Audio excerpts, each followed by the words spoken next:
podcast promises to be interesting, and it's all about love. You will love it. What's your past relationship like? Was it so good or not good to talk about it? I don't want to spill the tea about today's story. They didn't fall in love fast. In fact, nothing about their story was dramatic. They met the way many people do, through routine. Same work environment, different departments. He noticed her first, but didn't say anything. She noticed him too, but assumed he was already taken. So life moved on. Weeks turned into months. Later, they both started greeting. Short greetings became longer conversations. Conversations became comfort. He was consistent in small ways, checking in, remembering details, showing up when he said he would. She was cautious. She had loved before deeply, and it didn't end well. She had promised herself she would never rush again, so she didn't. They talked a lot about work stress, family expectations, money, faith, dreams they were afraid to say out loud. Some days they laughed like old friends. Other days they argued. Real arguments, not cute ones. But something always pulled them back to conversation instead of silence. After almost a year, he said it clearly, "I want to marry you." She didn't say yes, not because she didn't love him, but because love wasn't her fear. Reality was. She asked hard questions. It involves marriage, and marriage is reality, not fantasy.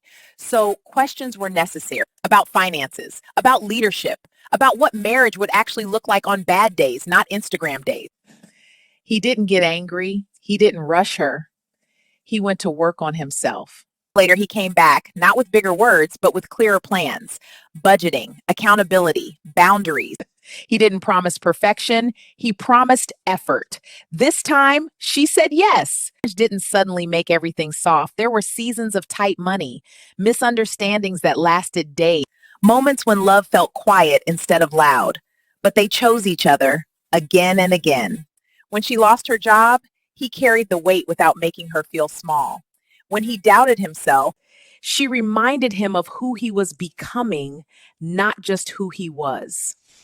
They learned that love isn't always butterflies. Sometimes it's groceries, patience, forgiveness, and prayer at midnight. Years later, someone asked her, "How did you know he was the one?"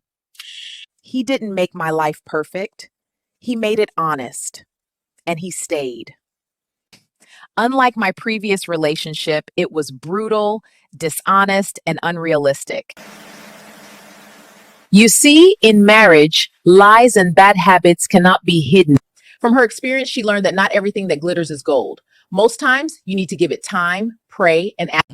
Ask questions where necessary. Don't let any male or female charm you into believing they're perfect. The truth is, we are all growing. This is not to scare you.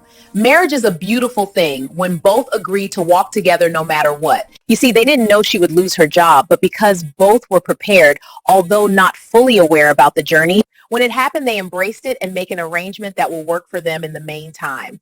It's usually not easy. Most of us are drawn to the beauty of the wedding ceremony. We have no idea that marriage is a journey. This is not to scare you. That's the preparations, making up your both minds and knowing what you want. And when it comes to relationship and marriage. Thank you for watching. Don't forget to subscribe and share.